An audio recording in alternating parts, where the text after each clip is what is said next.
farmers and food and water. Yes, farmers, stop the slaughter. Yes, farmers, stop the slaughter.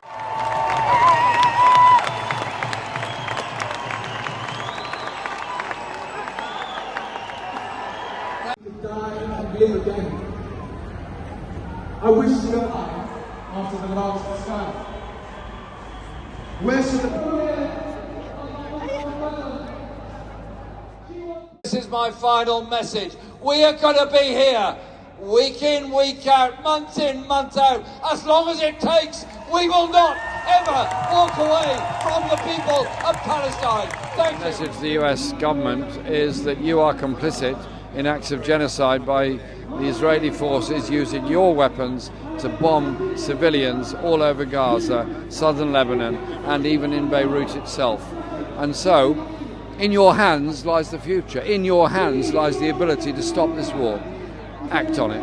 How many more of any of this does he want to do before he is honest enough to admit that the government that his government backs is committing a genocide in Gaza, and that this is a war crime for which they and our government should be held to account? I think we have to keep these demonstrations going. We have to keep them on the streets. They're not the only thing that people do. People do all sorts of activities, all sorts of direct action, and that's all important. But these demonstrations send a message to the people of the Middle East and to the people of Britain that there is mass opposition to what our government is doing and what the Israeli government is doing. Because David Lammy this week said there is no genocide in Gaza. He said there haven't been enough people killed. It's not as bad as other genocides. Free Palestine, said the wolves. Free Palestine, said the horses. Free Palestine, said the bats. Free Palestine, said the elephants. Free to the psyche of the Palestinian mind, which has endured 100 years of hardship.